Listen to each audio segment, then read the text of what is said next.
ఓం అగ్నిమిళే పురోహితం యజ్ఞస్సరేవం మృత్విజం ఓతారం రత్నదాతమం.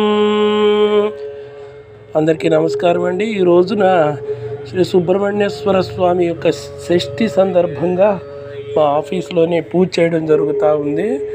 నిరంతరం స్వామిని ఇట్లా పూజ చేస్తూ ఉంటామన్నమాట. ఎప్పుడైనా సరే సుబ్రహ్మణ్య స్వామిని పూజ చేస్తే పిల్లల ఆరోగ్యం బాగుంటుంది, జ్ఞానప్రదాత, శక్తి ప్రదాత అని చెప్తూ ఉంటారు.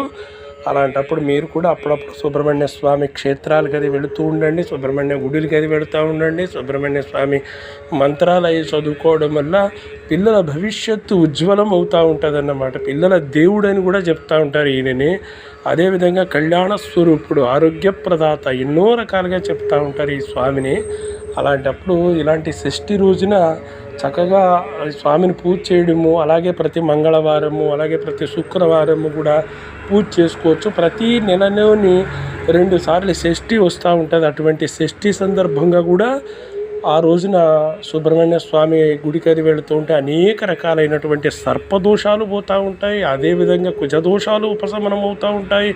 అదేవిధంగా పితృశాపాలు లాంటి ఎన్నో రకాలైనటువంటి రుగ్మతలు, కాలసర్పదోషాలు, ఇలా రకరకాలున్నటువంటి ఇబ్బందులు అన్నీ కూడా ఈ స్వామి యొక్క దర్శనం వల్ల కూడా అవి ఉపశమనం, అవి శాంతింపబడతాయని చెప్తూ ఉంటారనమాట. అంత గొప్ప స్వామి కాబట్టి చక్కగా మీరు కూడా అప్పుడప్పుడు స్వామిని పూజ చేసుకుంటూ ఉండండి. మా ఆఫీస్లో నిరంతరం ఇలా ఈ స్వామిని పూజ చేస్తూ ఉంటామన్నమాట. ఎందరో ఇప్పటి వరకు వచ్చిన వారందరూ కూడా అన్ని రకాలుగా కూడా బాగున్నారు.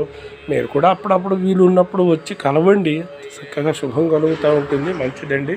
ఓం నమ శివాయ నమః.